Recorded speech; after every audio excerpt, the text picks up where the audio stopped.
Hey guys, how's it going? MagicCon is tomorrow, and so is the MTG Arena Direct for your chance to win a Final Fantasy Collector Booster Box, currently valued at about $1,000 and rising. So, Final Fantasy hasn't even been officially released for one whole week yet. It came out last Friday, the 13th, and the pre release was the weekend before that, and prices have not stopped going up, and they're going up at a very, very rapid pace. Now, the collector box is going for $1,000, and if we look at the chart, look at this chart. It's up 50% in the last 3 months. Today is June 19th, so a month ago, not even a month ago, okay, 2 weeks ago, this was at $700. So $300 less than where it was. So 300 in the last 2 weeks. And it's just rising. Like, we're going to see this cross $1,000 in a couple of hours probably, because how many boxes listed under 1,000 are there remaining on TCG Player? 1, 2, 3, 4, 5, 6, 7, 8, 9, 13, 14, 15. 15 boxes under $1,000. And we're talking like $2 under. And the sell-through rate on this product, on this very expensive product, is really high. I mean, look at this. This is today. There have already been 57 boxes sold just today. Yesterday, 132, 132, and 132 again the day before that, 149. And so they're selling at like 100 boxes a day, even at this price. So with 15 listed that are just merely $2 under $1,000, we are going to be seeing $1,000 very soon. Sure, more people could be listing boxes, but it's gonna get bought up. It won't. This under $1,000 price suppression will not last very long, which is just baffling. Now, why is the price going up? Obviously, supply and demand. Of course, demand is just through the roof. I don't know. I think most people did not expect the demand to be this high, myself included. Like, I feel like I was one of the more optimistic people on this set. I thought that the demand was going to be really, really high. And if you watch some of my other videos, I talk about how we're going to be seeing Pokemon level demand and scalping and, not being able to find the product. And I think much of that has come true. Although, it's a little different. This is not Pokemon, but this is not anything that Magic the Gathering is used to or has ever seen. And so the demand is just so high. And not only that, but typically when you have people buying this stuff in a normal Magic the Gathering scenario, when the price of a product goes up a lot, especially in a short period of time, other people are sitting on a bunch of product and they see like, hey, this box that I bought for, let's say, $700 is now worth $1,000. I'm gonna go list it, and I'm gonna make, you're not gonna make the $300 difference. You're gonna pay fees and shipping. So let's just say I'm gonna make $200.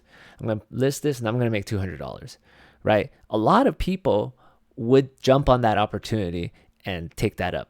But I think it's a little bit different for Final Fantasy, because I'm not sure if as much product has actually been open. And don't get me wrong, I think a lot of product has been open.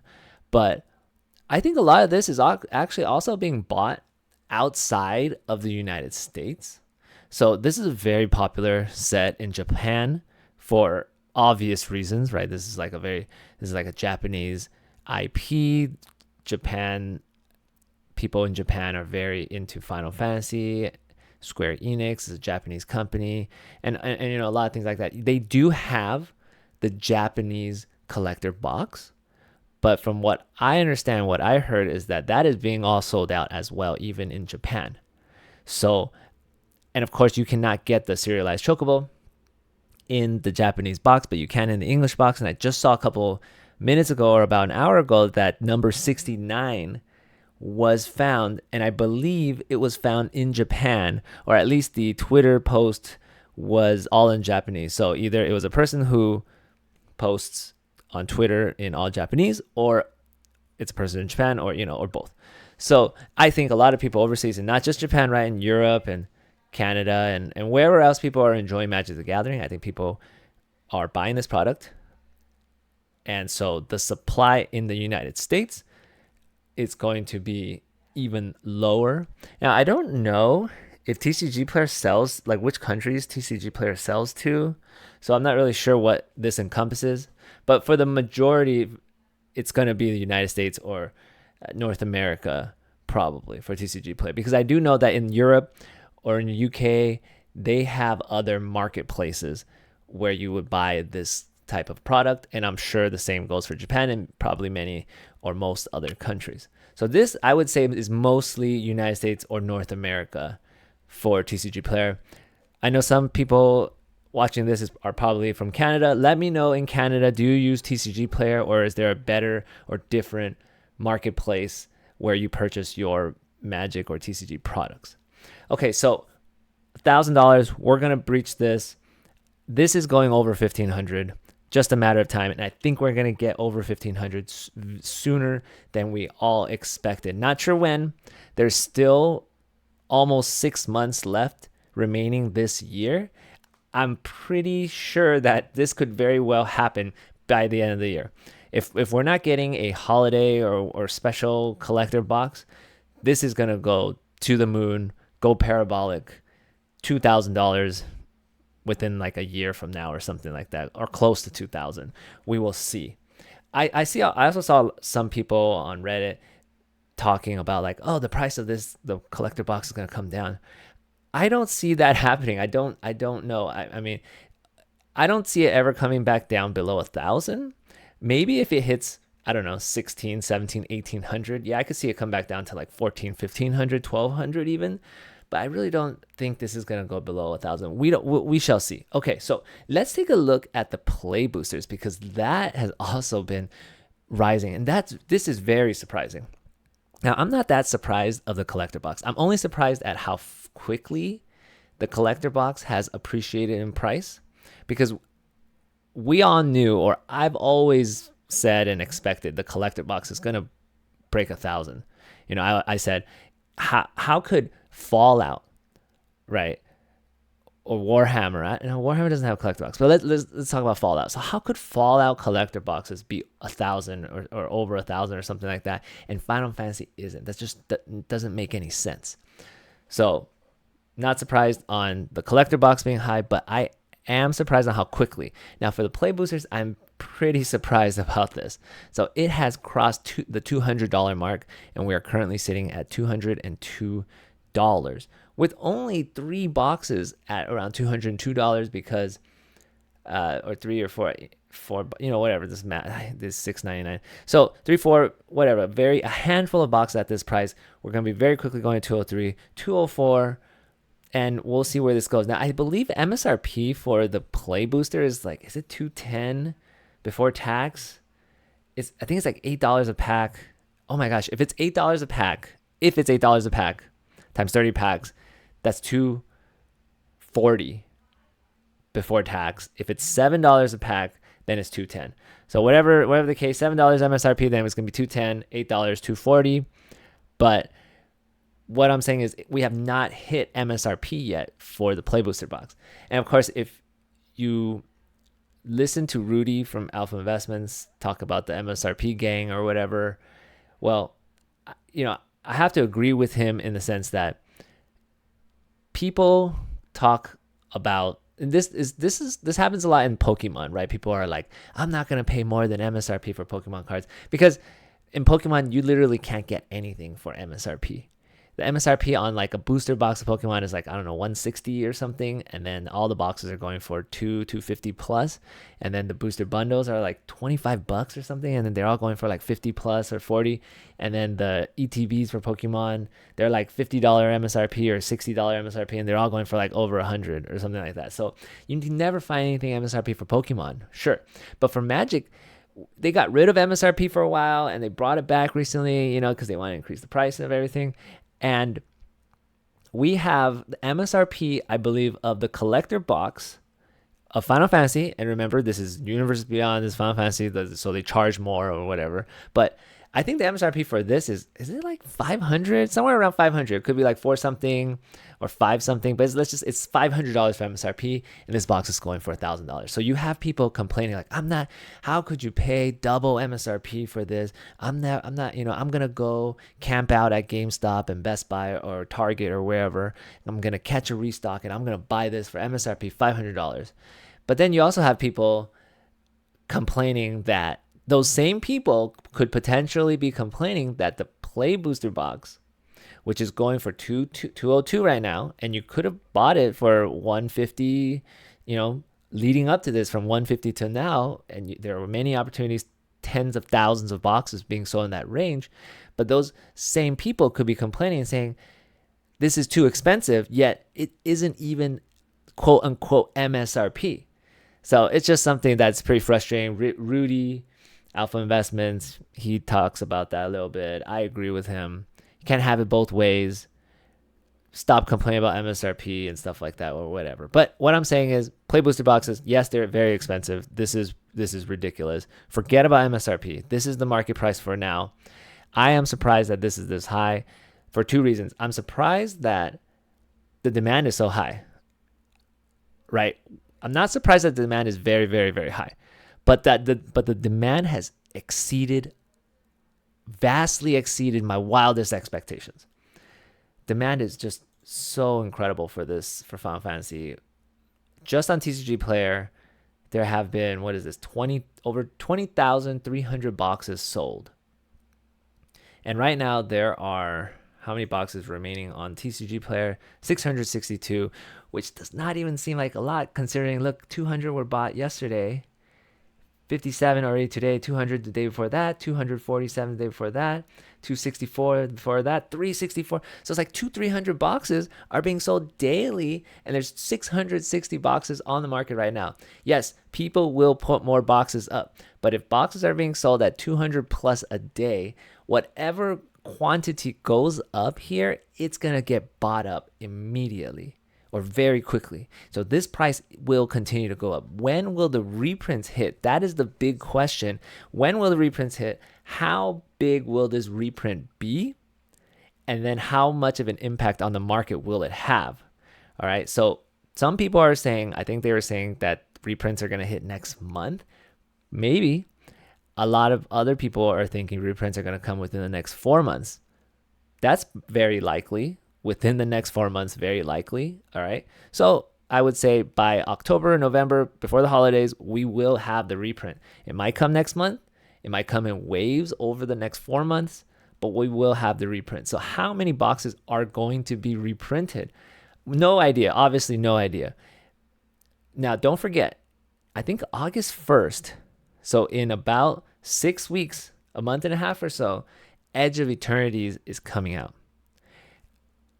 What is going to happen? Are people still going to be buying this much Final Fantasy? Or are people still going to be interested in Final Fantasy when Edge of Eternities comes out? Like, will the demand still be this high? Will we still be selling 200 plus boxes at that time? Probably not. But will we be selling 100 plus boxes? Maybe. And that, which is still really high. I think it's going to remain really high, because if you even look at Bloomborough, let's take a look at Bloomborough play boxes, right? So Bloomborough came out, I don't have the date on me now, but like August of last year or something. It's been almost a year. It's a very popular set. Remember, there's 36 packs, so it's a little more expensive. Yes, the price went down because of reprints, but it's still sitting at 133, 134. But let's just look at the sell-through rate of Bloomborough, even though it's a whole year old. See, it's selling like 6 to 10 boxes a day. Right, compare that to the 200 plus for Final Fantasy. Now, how many boxes of Bloomborough were being sold? You can't see the daily on here. This is like a weekly number.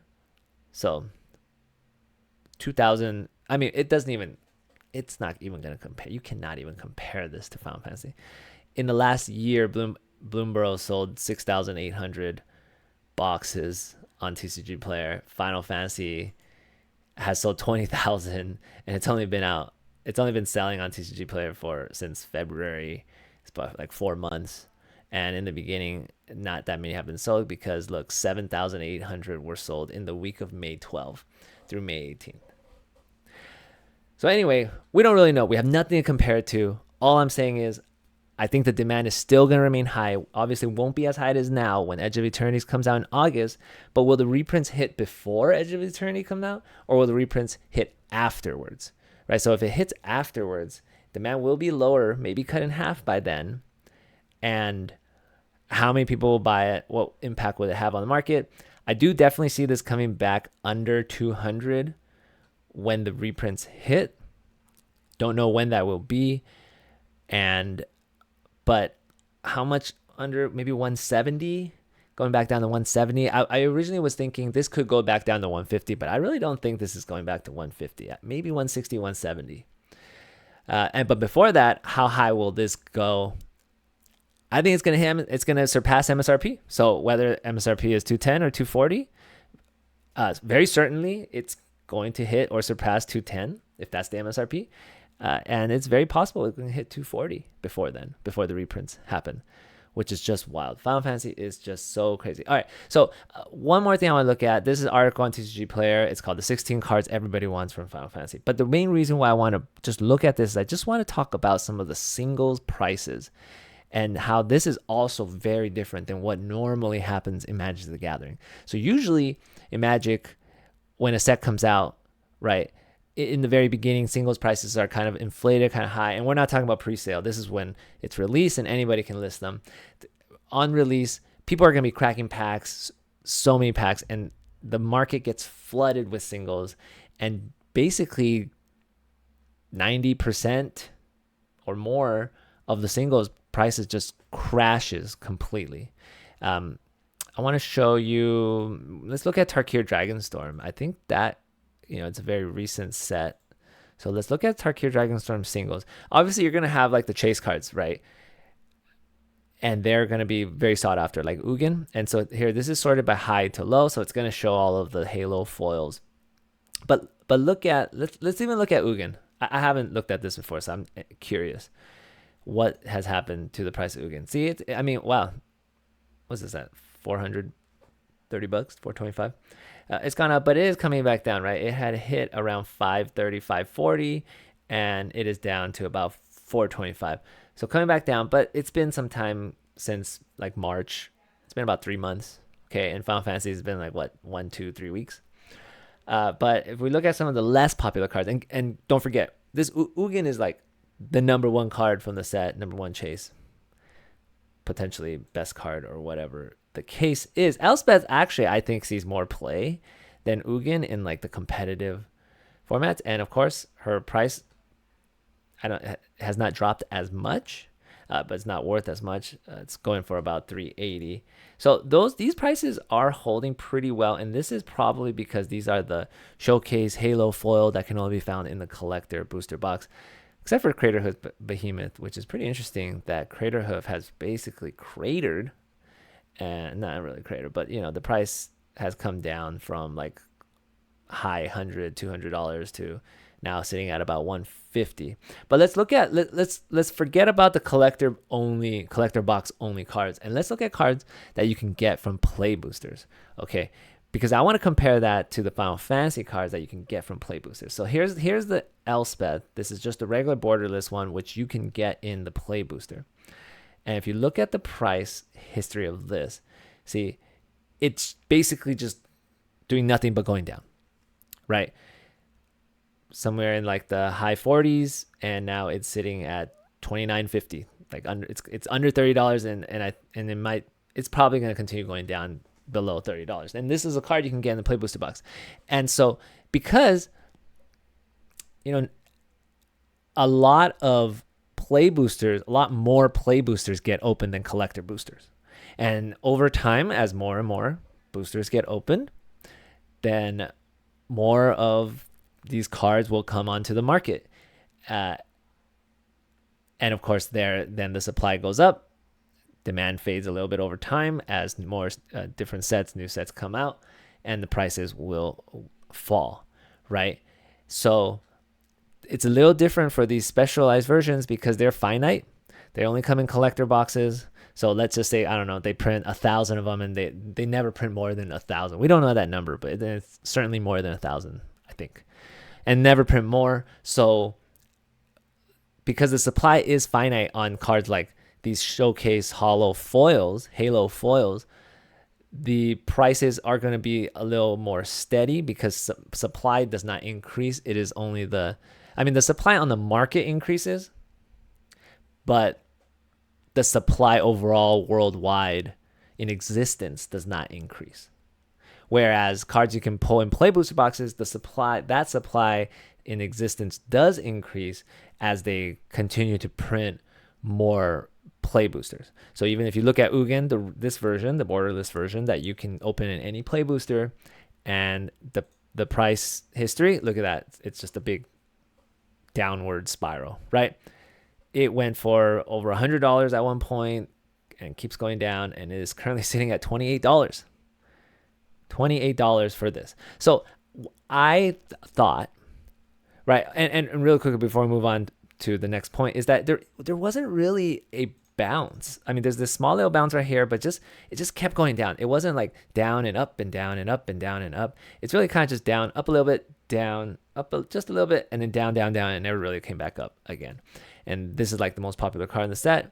Elspeth is kind of the same thing. It's a little bit more shaky of the up and downs. But if I want to look at the Final Fantasy cards. Okay, let's just compare the Final Fantasy cards. So this is the Surge Foil Borderless Cloud. Of course, this can only be opened in a collector booster pack. And of course, the Final Fantasy collector booster pack or the collector booster boxes are like over 3 times more expensive than the Tarkir Dragonstorm ones. And so but very interestingly, if you look at the price history of this, it is just gone up so fast, so much and so fast. So June 14th, that's what, 5 days ago? This thing was going for under $300. June 15th, it was going for under $300. It is currently sitting at $500 and rising. And you can look at any of the Surge foils or the more popular ones, and it's going to be the same thing.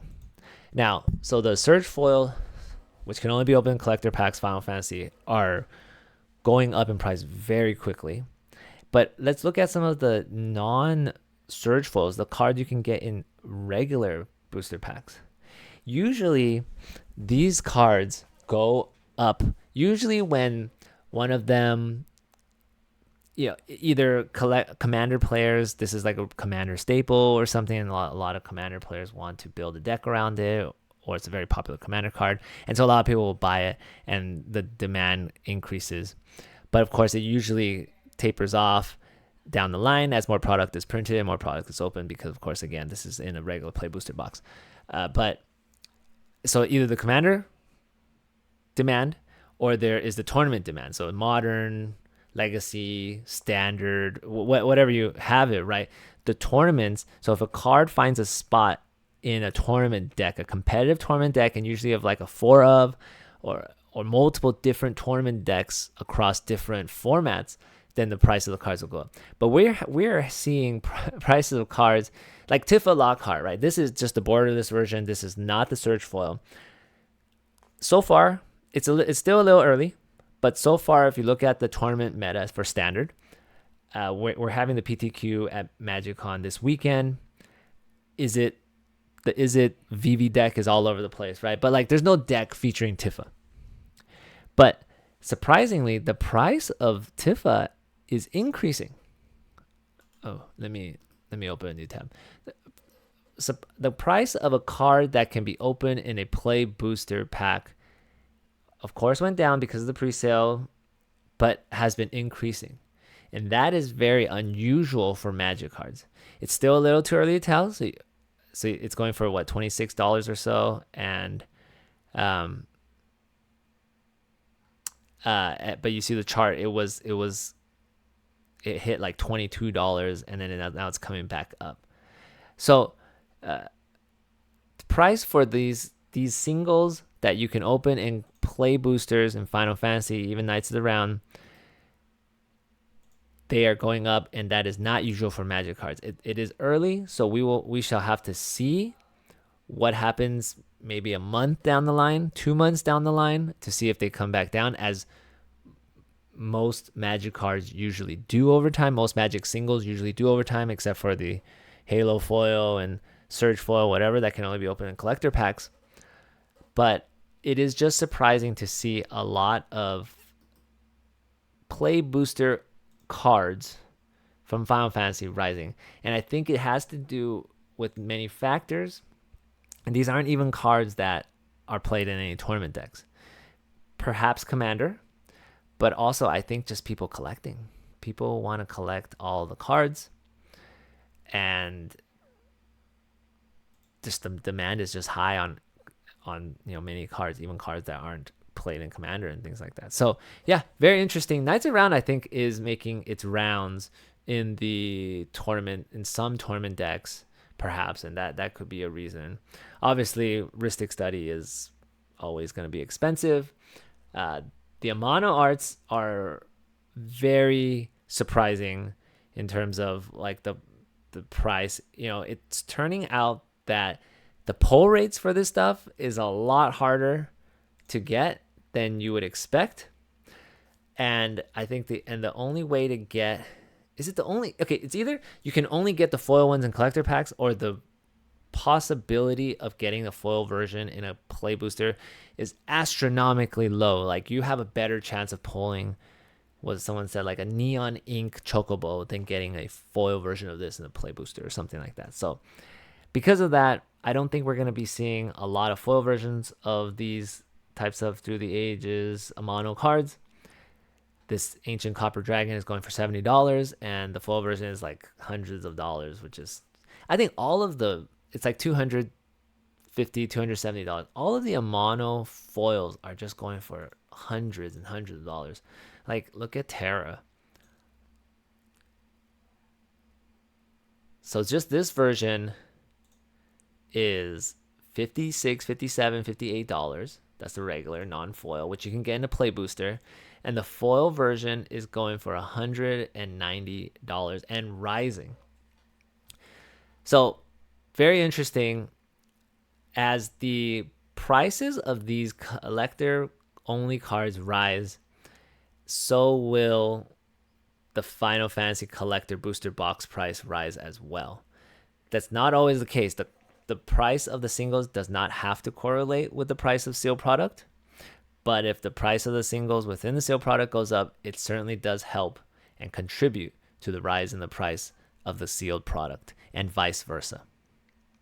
More so this way, less so the price of the sealed product going up, increasing the price of the singles. But it could happen for certain singles, such as these Surge foils or collector only cards.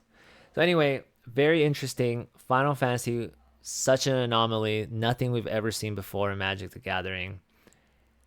I don't know where this is going to end or how this is going to end. It's a wild ride. There's so many questions to be answered. What's going to happen when Edge of Eternities comes out?